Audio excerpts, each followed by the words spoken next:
Welcome to another episode of PPSS Success Show. My name is Fong. I'm an entrepreneur, business strategist, real estate investor, speaker, best-selling author, and every single day I help others unlock potentials and guide them to succeed. Today on the show, we have another fascinating guest on the show. We interview celebrities, entrepreneurs, business CEOs, athletes, artists to find out their path to success, how they're able to overcome challenges and adversity, and of course, their keys to success. And today's guest is definitely somebody who could add some light into that because he comes highly, highly recommended from lots of people from all over the world. He has over 18 years of passion and sharing all these great tips and clues that he says, and everybody's been impacted. Over 250,000 people worldwide has been impacted by his clues, by his success, by his stage presence, his energy, and it's absolutely amazing. I've had the opportunity of sharing a mastermind with him a couple of weeks ago, and when he speaks, people really, really listen because he is such high energy, such authority, authenticity, and his stories is absolutely amazing. So I'm very, very excited to have him here.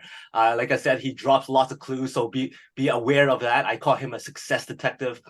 He has weekly clues that he drops behind that you can sign up for, so make sure you tap into that. But one thing I'm really, really excited to hear more about is how he was $150,000 in debt, and then he became financial free pregnant, and after the 9 months that financial freedom baby came out. So I really want to hear that story. So please help him welcome success detective, speaker, trainer, coach, sales expert, all that great stuff, and best-selling author of the book Success Left a Clue, Mr. Robert Raymond Riopel. Wow, after that introduction, I think I just have to hang up and say, thank you, I'm done. I love your energy. And I love when I meet someone who actually has the energy like I do when I really want to get going and has that speed of the just really wanting to dive in. So I'm really happy to be here and glad to be of service in any way I can. Hey, thanks for being here. Excited to hear your story. Excited to hear more of these clues that you always leave behind. Because, man, as a detective, you got to be aware of those clues. So I guess the first thing I want to hear is, hey, how did you get to who you are today? Because you don't just come out and become, hey, I'm going to be this great speaker. I'm going to be this person that impacts people all over the world. That's what I'm going to do for the rest of my life. So how did you get there? By a lot of missteps. And that's one of the biggest things right there, Fong. And, you and I being Alberta boys, you understand how the economy here works. I think one of the best bumper stickers I ever remember reading is, Lord, please let there be another oil boom. I promise not to piss it all away this time. And it goes in cycles, and people then get surprised when we go through another oil bust and the economy tanks. And so when I was young, raised youngest of four, poor family, but we were taught some great ethics, things like you do whatever it takes to take care of your family. That means no matter what job you're doing, it's important. And you give 100% to that job. You find a good job that's going to pay you good money, and you then stay loyal to them. Because if you do, they'll take care of you. Now, when I say that today, I have to laugh in my head because we know that's not a reality. You can work as hard as you want and stay as loyal as you want to a company, but you're just another number. But that's what I was taught to do. So that's what I did. And growing up, I started working young. And by the time I was 21 years of age, I'd all of a sudden work for 3 different companies. And as I'm being laid off from the third company, I'm going, I'm working hard. I'm staying loyal. What the is going on here? And I'm so glad, hindsight being 2020, I look back and go, thank goodness I learned this lesson way back then. That no matter how big the company, because the third company I worked for was a big company all over North America, but I was just another number. And if I wanted to have any kind of control over my own life, I had to take control of it. And now we are in the middle of one of those oil busts at that time. And I went and did what I was taught to do. I put the suit, the tie, the jacket on, and I went and looked for that real job. And after 3 months, I couldn't find a job. And I'm newly married. So again, take care of your family. So I decided to do something until I found that real job. And I started delivering pizzas for Domino's Pizza.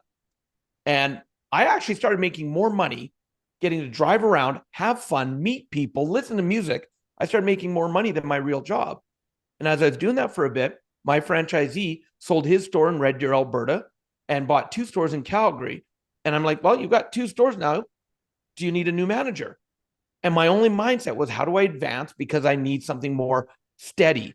I was making money driving, but I was at the mercy of their scheduling and, how much they would actually put me on.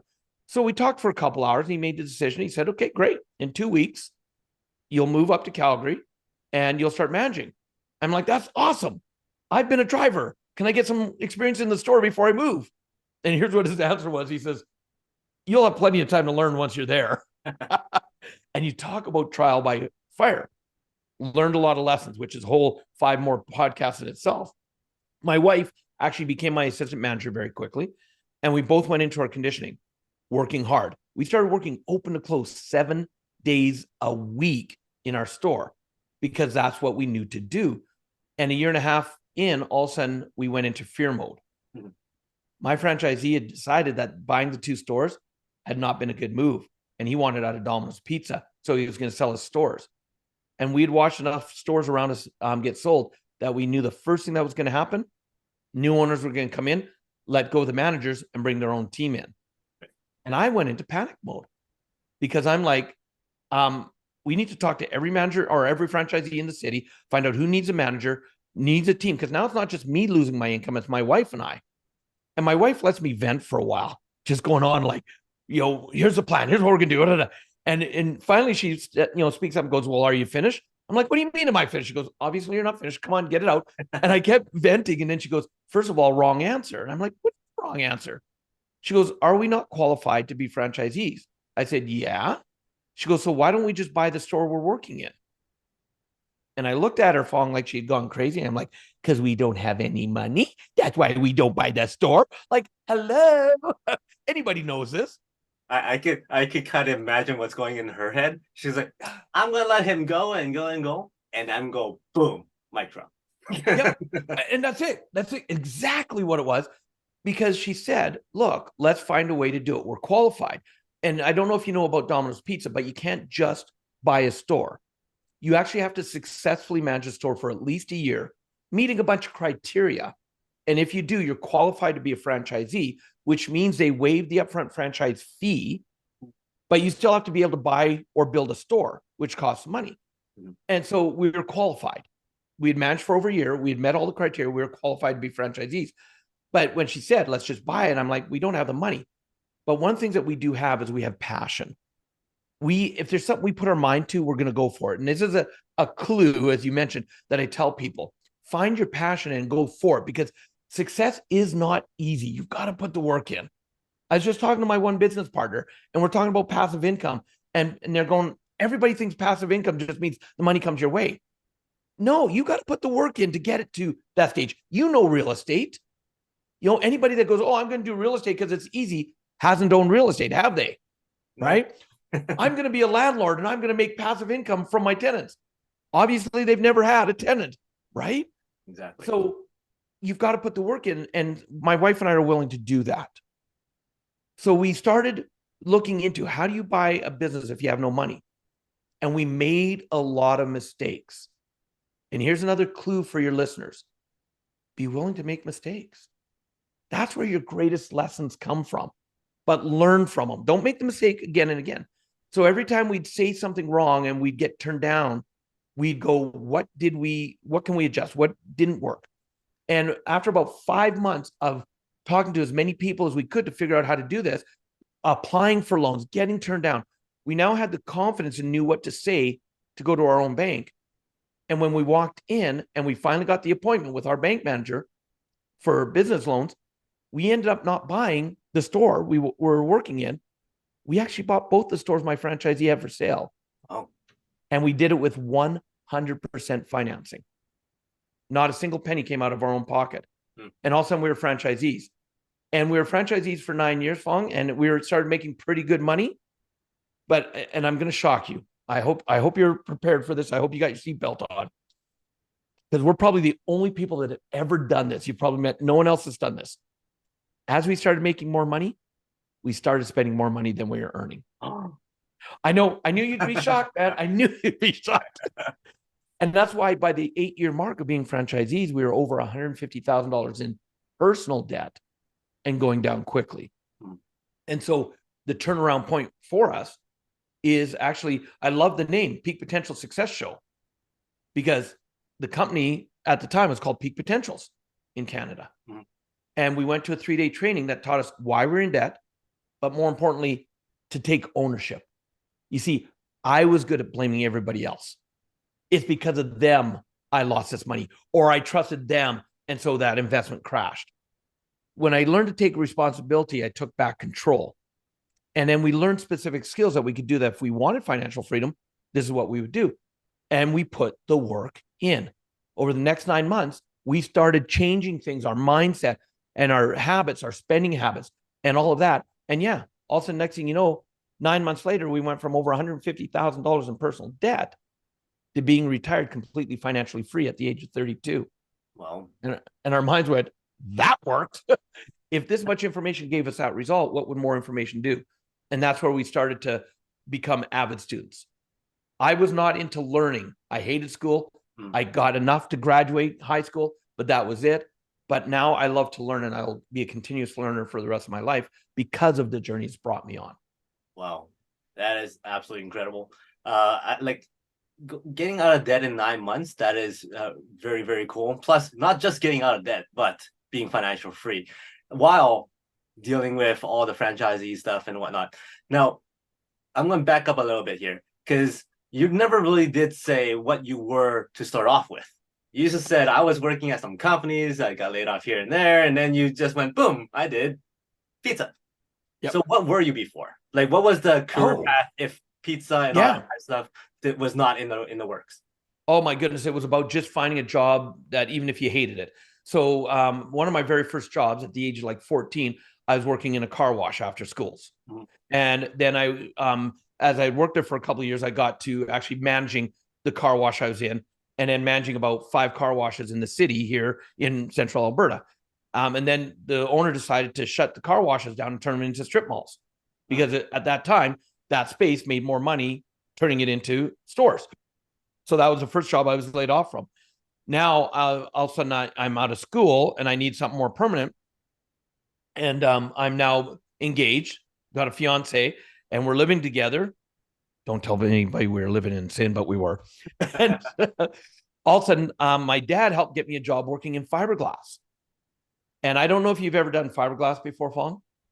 I hated it because the fibers, 3 o'clock every morning, I'd wake up itching because they'd get into my skin, right?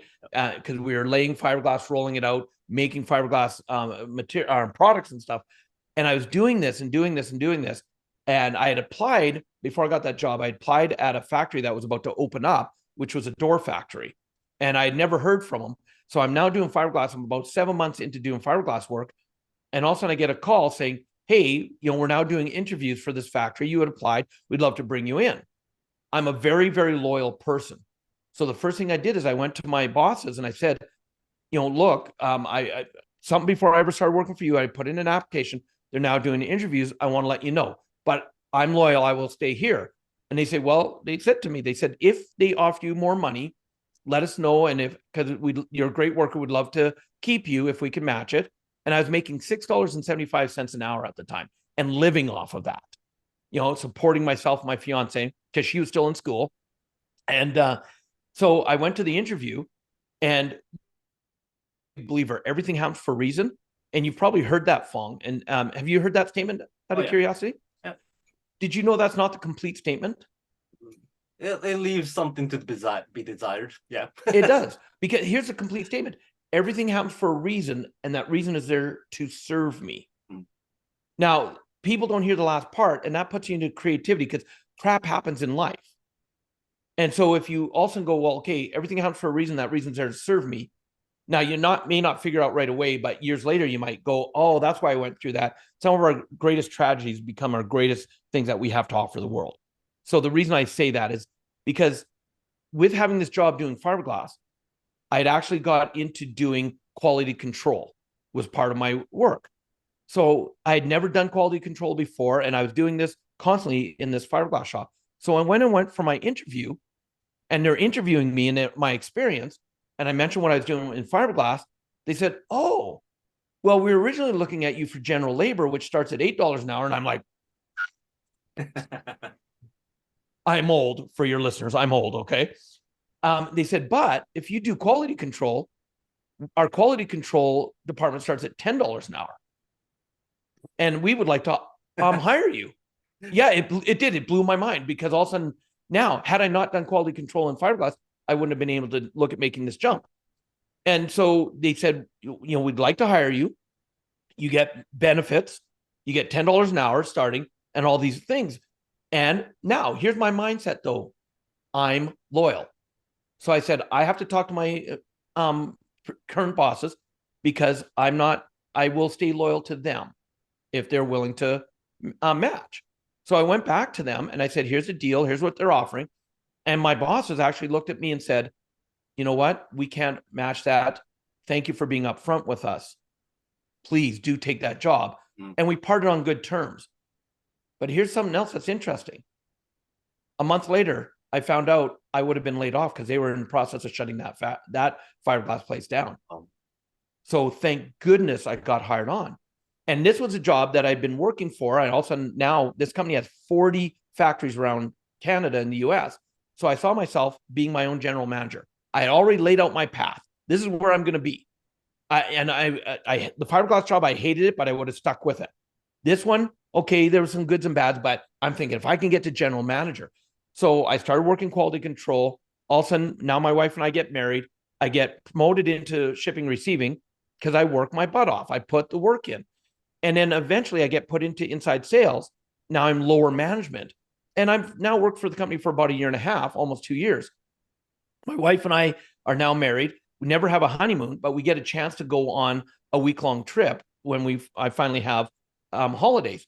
We go on this trip and we come back and the general manager calls me in his office, said, I want you to know something. The factory's been open 2 years. It hasn't been producing what the profits. So they're shutting the factory down. Wow. You were laid off last weekend. Ooh.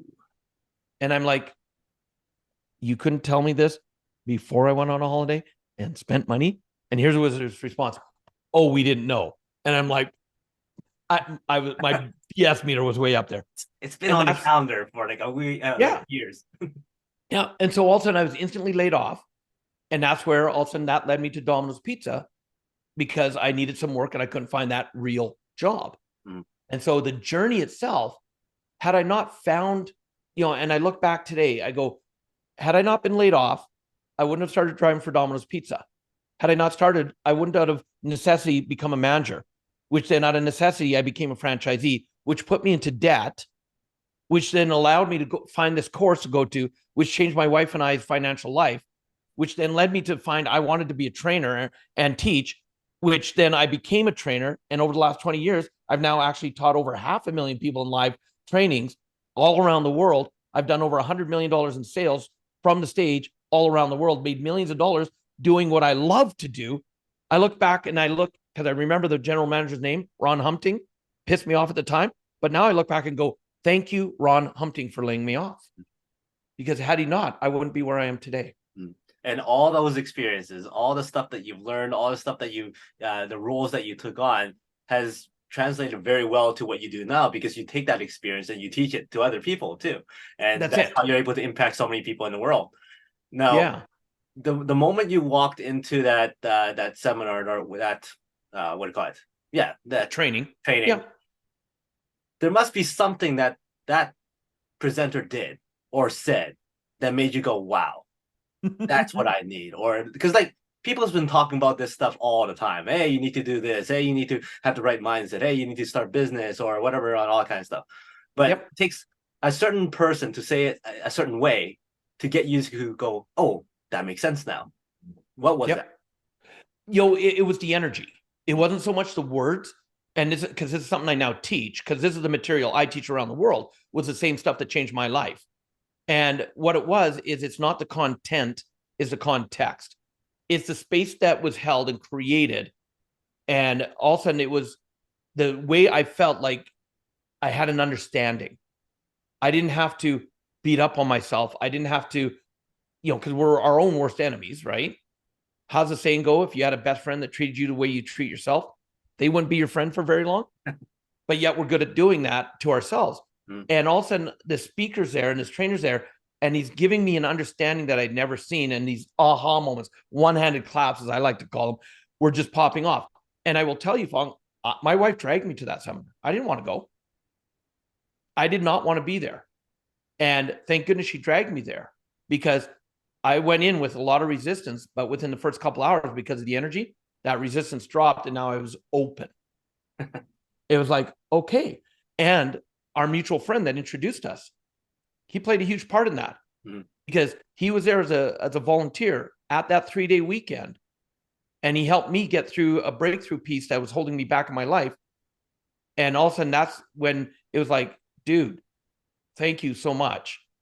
And then we became friends after that. And we've now known each other for 22 years because of that. Wow. And it was right as he was about to think of buying or building his fitness center all those years ago. And it just, I love how life works that way. That's really cool, because so I actually went into our very first Rich Dad Poor Dad seminar, because, as you said before, in Alberta, oil and gas up and down. I'm a structural engineer, and our company went from a high of 800 some people laying down to about 100 some people in that company. And that's when my girlfriend, who is now my wife, goes, hey, let's look at what this is all about. So we signed up for that program. And as I was sitting there justifying the cost for the next thing that they were offering, about, okay, so if I pay this much and it's this many hours, that's roughly $60 an hour. And I'm still sitting here doing all the calculations. And my girlfriend, now wife, walked off and signed up. I'm like, oh, okay, I guess we've already made a decision.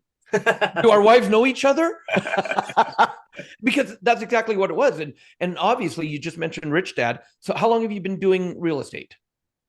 2010, okay. 2011. Yeah. So we have another common relation in place. Darren Weeks. Oh yeah. Yep. Know him very, very well. We shared the stage a lot of times when he played his very first Rich Dad or cash flow for 1,000 people. I was one of the students in the audience for that. We probably crossed paths in that seminar then, or in that training session then. Well, this was back in 2001 or 2002. Okay. That we played this game. And it was his first time leading a game that big, which blew open his life because, of how, we can do it for that large. So and that's the cool thing is you and I have just met, but you look at all the common threads that are already coming through. And if people pay attention to the common threads, that's the other part of it. And my business partner now, we've trained around the world together for over 15 years, but it took COVID to bring us together as actual business partners. We'd see each other once or twice a year at a training and go, hey, brother, how you doing? Great. Now we talk daily. And I love what he says. He says, your wreckage becomes your resume. Your pain becomes your path. So many people, they go, oh, I've gone through crap in my life. And it's like, great. What do you mean great? Well, if you've gone through crap, that's where your value is going to come. And if you're ever struggling to know what to do or how to take the next step, look at what you've gone through and ask, who can I help with this? How can I, and you talked about it. That's one of the reasons I love to do what I do on stage is because people, I share my life a lot with them. Because first thing I want them to understand is I'm no better than anybody. I have crap that happens in my life. And one of the first things I do when I get into an audience, Fong, is I'll actually come down off the stage. I'll find someone who's really, really tall. I'll ask them to assist me. I'll say, would you stand up for a moment? And they'll stand up and we'll look at the camera and I'll go to the audience. I want everybody to notice something. I'm short. I'm short. And that's the reaction we get. People laugh. And then I thank the person. I go back up on stage and say, now, why did I say that? Just because I'm the person on the stage doesn't mean I'm any better than anybody else. I'm just the same as you. I have good things that happen. I have crap that happens. So don't think that I'm the one up here. Now, is it possible I know things you don't know? Absolutely. That's why I'm the trainer. But isn't it also possible each and every one of you in the audience has information I don't have? Absolutely. So I'm here to learn from you, just like you're here to learn from me. And when you come into life with that curiosity in your brain, instead of going, ego is one of the biggest things that holds people back. And they get into pissing contests because, no, I'm better because of this. You're not. You're just another human being. So when you understand that, everybody has value and you can give value and get value, that's why I will never quit being that student. Because I don't care who you are. The moment I think I know everything, I'm done.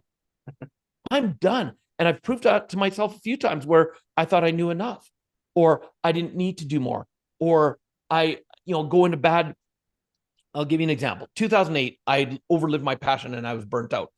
I'd spent the first 4.5 years as a trainer, full on, doing 40 to 50 events a year around North America and then going overseas. I was at home on average 2 days a month. I was burnt out. And I decided to take a year off. That year turned into 3.5 years. But because I was out of the energy and I quit learning, all of a sudden my old negative non-supportive habits started coming back in. Financial life started turning back around. Started putting on a lot of weight. And I had all the good reasons, all good excuses. Oh, I just went through 2 back surgeries. It's because of this. I'm burnt out. All that crap came back. And it's like, when I finally realized what was going on, it's like, and it took a lot. You know, as a Canadian, we know it takes only a few kicks with a frozen muckaluck before I got it. All of a sudden, it's like, wow, look how I just slid back into those old negative ways that have taken my life in a direction I don't want to go. Right. And the moment I made my mindset set switch to like, time to start learning again and time to get back on stage. Because that's the question that comes up from people who go, Robert, you know, you've now for 20 plus years, you've been financially free. You travel around the world. You don't need to do it anymore. And you took 3.5 years off without having to worry about money. I'm like, you're right. So why do you do it? I said, because I'll never not do it. Because there's a saying that says that which is not utilized is eliminated. Mm-hmm. I wasn't utilizing my gift of teaching, and a dog attack where a dog lunged at my throat almost took my life in a matter of seconds. And it was that attack that made me realize I had to come out of retirement. Not I had to for financially, I had to, because 1 inch further, the dog got my chin instead of my jugular, but 1 inch further, he would have ripped my throat instead of just getting my chin and hanging off of it. And my gift would have been gone. And so at that moment, it went, I will never stop training. I will never stop teaching. I don't care how old I am. If I can still make it onto a stage or give some kind of help people via Zoom, via what, I'll do it. Because I will not risk losing this gift again. Plain and simple. So there's like hundreds of thousands of people here who needs to thank a dog for right. Yeah. But like I got lots of questions with regards to success, about mindset. But now the only thing that's on my mind is, how did you get into a situation where a dog came up and bit you in the jugular? Well, so I was 2 years into my hiatus. Mm-hmm. That was a year, supposed to be a year off. And because I wasn't taking care of myself, I went through 2 back surgeries. So I was recovering from that. And where I lived in Calgary at the time, my mother and father-in-law lived across the street and 7 doors up. And it was August 10th, 2010. I remember the day. Can't forget it. Beautiful August day. Across the street from our house was a playground. And that morning, there's a lot of kids playing, about 30 kids in the playground. And my mother-in-law phoned and said, hey, we're having problems with cable. Can you come and help us? I said, absolutely. I walked up the street, helped them out. And I was walking back down, and I was about to go from the sidewalk across the street to my driveway, when from the walkway beside our house, a couple came out walking a big bull mastiff dog, 160 pounds. I love animals. And I was on the sidewalk there in front of my driveway, and it just said, is she friendly? And they said, no, she's not. We just rescued her. Wow. We're rehabilitating her. And I said, not a problem. So we stayed about 20 feet apart, and we're talking for a bit. And as we're talking, and she seems to have a good demeanor in that, and they're kind of noticing that I'm not just, hey, I want to pet your dog and all that. So they slowly started bringing her over so I could meet her, and I knelt down. And while I knelt down, there was no problem. I was able to pet her head, pet her neck. I'm talking to her, doing that. Oh, look at you. Just like animal lovers do. And there was no issue until the moment I went to stand up. And learning her backstory later, how she was abused and all that by her owner, that they had rescued her from. I understand now why she did what she did. Me going into that dominant position, she felt she could strike back because she thought I was about to strike her or something. And the moment I went to stand up, she lunged for my throat. But from standing up, my chin had dropped. So instead of getting my throat, she got my chin. And now the only thing in my mind that hits me is, if she gets me to the ground, I'm dead. And so I stand, and she's now hanging off my jaw, trying to drag me to the ground. And the guy who was walking her, him and his wife, he had to actually physically pry her jaws off of my chin. And now there's blood all over the place.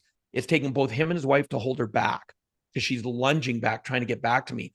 And now the only thought in my head is, there's like 30 kids in that playground. I said, look, I live right there. Just get her out of here. Just get her up, take her away. So they start dragging her up the street, and I start walking on my driveway and up my sidewalk, blood coming down. And I'm about to go in my house. And Fong, when you're in shock, the craziest things happen. Mhm. All of a sudden, I'm about to open the door. And the only thought in my mind is, if I get blood in the house, my wife's going to kill me. Right. And so I open the door and I think I'm calm and I'm like, Roxanne, is how I thought I said it. But obviously it wasn't, because she comes running. She sees the blood all over. She's like, what happened? I said, dog attacked me. She grabs a towel and gets it to my chin to stop the bleeding. And, you know, now I'm home. I'm safe. I know my wife started to take care of me. All of a sudden the adrenaline starts to fade. And all of a sudden I start to pass out. And my wife knows if I drop, she can't get me to the hospital. So she goes into what we call her warrior mode. She looks at me starting to kind of waver and about to drop. And she looks at me, she goes, oh, you faint. Get in that car. And I'm like, that's terrible. And I go. And when we got to the hospital, usually dog bites, they don't like to close up because any bacteria they want to be able to flood out. And so the puncture wounds that now under my goatee, that 3 puncture wounds, that's they just cleaned them and want them to drain. But the dog had ripped through my jaw and it took 5 stitches to close that up. Wow. And so it was very impactful. And that's why I say, like, the realization later, 1 inch further, that would have been my jugular, and me and my gift would have been gone that quickly. And that's where I went, I have to train again. I have to. There's no, and if you are a believer, I don't know if you are in the law of attraction, when you are focused on something and your intentions there, and it's amazing how quickly things can happen, because within 2 weeks of me making that declaration to myself, I have to train again. All of a sudden, the organization I had been contracting to and stepped back and retired from, out of the blue, they're phoning me going, would you come out of retirement? And I'm like, absolutely, yes. Not a problem right there. Wow. Because it aligned. And it still took about 1.5 years to come fully out of retirement, because I'd put on an extra 50 pounds because of my surgeries and stuff like that, and not being physical and active. So I knew if I was going to start training again, I wasn't going to put my body through what I did the first time. So I wanted to strengthen my core. I wanted to release weight. I needed to make sure I was very clear. I'm not going to do 40 to 50 trains a year, 20 a year maximum. So no matter where in the world you use me, I still get 6 months a year off, because I like my time off. And I take 6 months a year to be with family. And so I set that intention in 2012 when I came out of retirement. And from 2012 up until COVID, even though I flew 200,000 miles a year on average around the world, I still did 19, 20, or 21 trainings consistently each year, all those years, and took 6+ months a year off to just do whatever I wanted to do. Wow. I like how you showed an example of, okay, I'm going to set my schedules. I'm going to set what I want and how I want my life to be like, without anybody else going, hey, no, well, we need to do 30, we need to do 40, we need you to fly here. Yeah. I know it's during the 6 months of family time, but we need you here. And you kind of stuck with it, and you stuck with it for a long period of time, which lots of people believe that they cannot do. Now, right, that's your boundaries, and people are going to push. They're going to. You have to hold your boundaries, though, because the responsibility is on you. Don't ever blame someone for trying to push your boundaries. You have to take ownership that you're the one that allowed them to push your boundaries. And so that's why some years, like maybe 21, because I'll go, okay, you're in a bind, I'll help you out. But I can look back and say, I held to my boundaries, and that's probably the biggest change from when I burnt myself out, is that I went, nope, sorry, can't do it. Mm-hmm. And when you own that, people get that. And you don't do it in an arrogant way. It's just, this is my commitment to myself, and I'm sorry it doesn't work out. Mm-hmm. Now, I want to go back a little bit here. You went from running a franchise to becoming a speaker, trainer, and traveling all over the world. There's a big gap there of learnings and realizations, yes, and all that kind of stuff. First time you got on stage, or maybe the moment you decided, I want to go on stage, but who am I to be that person to be on stage? That imposter syndrome, right? Yeah. How did you? Which I still go through to today. I'll let you know. I still go through self-doubt and on it still today, even though I've done this for over 20 years. Mm-hmm. And this is where I want people to understand. Don't think like, I'm going to use you as an example, Fong. You've been doing real estate since about 2010, mm-hmm, right? And from what I understand, you've had a lot of success in it. But I'm going to guess you still have struggles and things and self-doubt sometimes on deals. Did I do it the right way? And, but other people will look at you from an outside perspective going, oh my goodness, look at how much he's done, what he's created, how amazing he is, because you are. But they don't see the other side that we put ourselves through, right? And this is why I tell people it's amazing how 5 minutes can change your life. Because to answer your question, I had learned how to do trainings and how to do experiential, and I knew I wanted to be a trainer. And in 2001, when we sold our last Domino's pizza, my wife and I spent 2.5 years full on volunteering, not only being students, but volunteering at other events, because I'm a procrastinator. And because I'm self-aware of that, I understand I am, and I realize that's what holds me back a lot. I knew I could go to a training, rah, sis, boom, ba, woo, and then go back to day-to-day life, and reality would kick in and go, I'd be out of the energy. My old negative self-talk, yada, yada, yada would come in. So my wife and I knew we had to design a way that we're more consistently in the energy that supported our growth. So not only were we students, but we'd volunteer at as many events as we could. In the beginning, 35 plus events a year, we'd volunteer at our own expense. Because we're financially free now. Why wouldn't we want to give back and help? And we learned so much. Plus, it kept us in the energy. And I knew I wanted to be a trainer, but I didn't know how I was going to do it. And all of a sudden, one day we were volunteering at an event, and the trainer, the owner of the company, said, Robert, come here. I was his personal assistant. There's no job I won't do. And he said, are you ready? And I'm like, am I ready for what?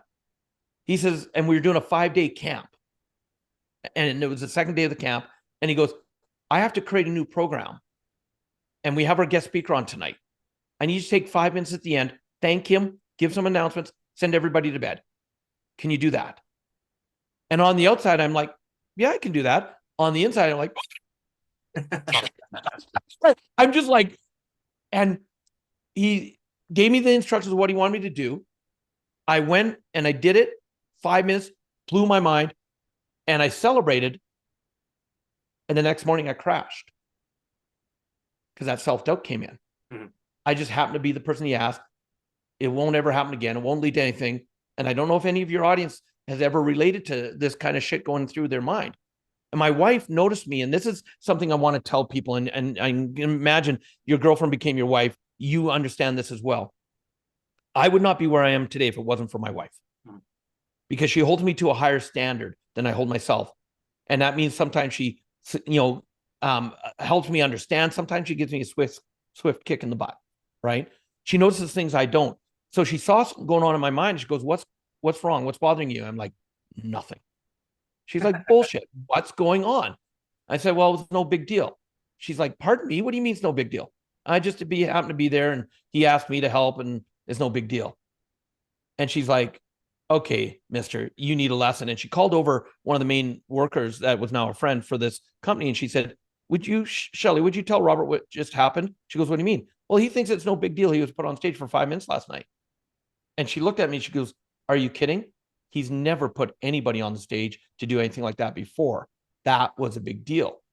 And all of a sudden, a little bit of, oh, is it possible? Came in. The next week, we did the same course again. The first week we were in BC. We came to Alberta and did the training again. And my wife's like, so if he asks you again, I'm like, he's not going to ask me again. If he asks you again and you can do it, it's like, yeah, absolutely. What did I do? I avoided him. Oh. Anybody else ever self-sabotage? Because to my mind, is if he couldn't find me, then that meant he wasn't going to ask me anyway. So I just made it easier to lessen the pain. But he found me. He goes, there you are. Well, and I'm like, well, he says, it was so helpful last week. Can you do it again? And I'm like, sure.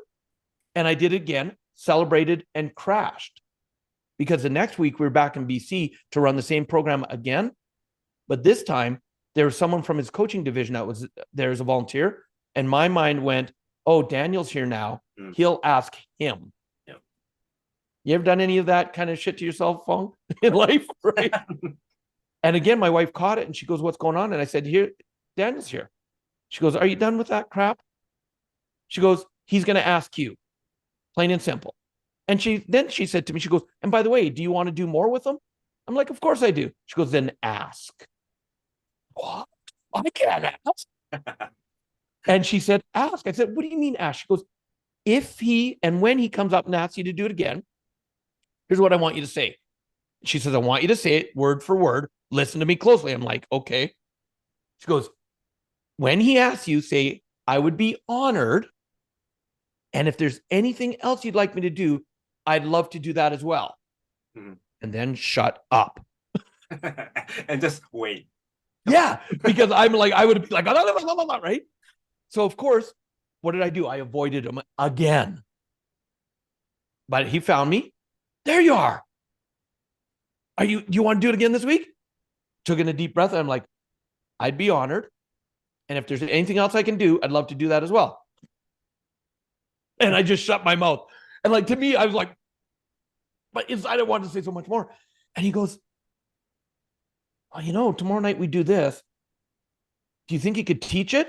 And I'm like, yeah. So let me think about it.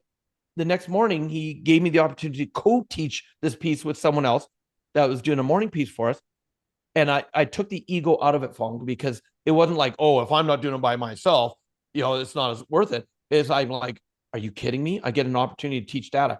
From that, I started doing his warm-ups, his bringbacks, doing data, co-training with him. I became his very first trainer ever that he allowed to teach his material on any stage. I then started, because of that, we broke the mold, showed someone could. Also, I started training all the trainers he used in North America. We exploded the company. And then we went to Singapore for the first time in 2007, 6,000 people in our audience. I went over as a co-trainer with them. And because of that, we're now around the world. And that, from that 5 minutes, is what created that journey. And it's you don't know what your journey is going to look like, but be there. And as Richard Branson says, say yes and figure it out later how you're going to do it. But also, this is why it's so important to surround yourself with people. And I used to use the word self or like-minded, which I was a big believer in until a mentor of mine gave me a new perspective. He said, you don't want to surround yourself with like-minded people, because if you're surrounding yourself with complainers, you're going to be a complainer. You'll all be a like mind. And I'm like, so what's the answer? He says, surround yourself with growth-minded people. Here's the difference. Growth-minded people, they'll be there to celebrate your successes. They'll be there to help pick you up when you stumble. But probably the most important role that they will play in your life is they will be the ones that hold you to the higher standard and are willing to have the tough conversations with you when needed. Like, why are you being a jerk? Why aren't you stepping up? Why are you holding yourself back? Why did you do that when you knew it was the wrong thing to do? Because you got to be willing to have those tough conversations with people. And because that's what I do in my life, I will never say I've made my success on my own. There's all the people that have helped me be where I am today that I'm eternally grateful for. And some of them have been people that hurt me, but because of the hurt, the lesson I got from it, it went, how do I create that situation not happening again? And it allowed me to learn and adjust again. So, and I don't know if this is what you were, intending for your podcast today, Fong, but hey, it's all good. I fairly enjoyed this entire time. I mean, it's gone by very, very quickly. I had a whole bunch of other stuff I wanted to ask you in my mind, but we'll put that aside for next time. Well, and look, anytime you ever want me back, more than honored to come back if you ever want to do another interview with me. It's been amazing. I got one last formal question for you, which is one I ask everybody, and that is, you're on world stage again, and you get to spend a couple minutes to spread one message that you want everybody to remember Robert for. What would that one message be? I would say, here's my biggest belief. I believe the greatest gift anybody can give this planet is to be yourself, to be authentic. Because when you are, people are either going to like you or they're not. And if they like you for who you are, that's great. If they don't, that's great. Because being a recovering people pleaser, I look back at how much time and energy I spent trying to get people to like me, trying to be someone else so they would like me. The moment I went, here's who I am. All of a sudden, the energy I have for the people who like me for who I am, not wanting me to change, that's opened my life way up. So be you, be authentic. That I believe it is the greatest gift anybody can give this planet. Great words to live by.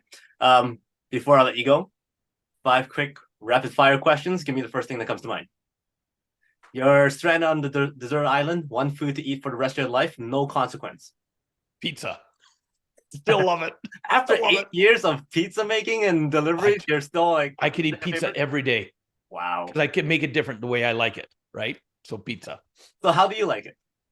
Oh, and no sauce. I like a garlic butter spread on the crust, a layer of cheese, tuna and onion, diced onion, another layer of cheese when it comes out, fresh diced tomatoes on top. Nice and simple. Mm-hmm. Nice. You're on a road trip, and for one reason or another, there was only one song that plays over and over on hours on end. What's that one song you don't mind listening to? The song that became my wife and I's song all those years ago, True Blue by Madonna. Nice.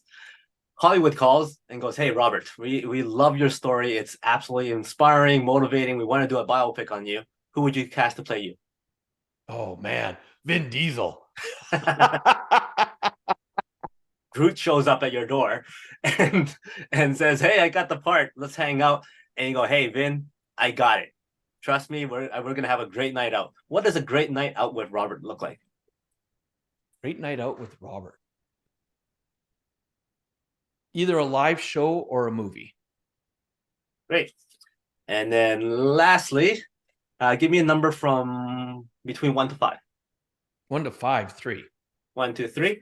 So if you had to compare success to a flash mob, how is flash mob a metaphor for success?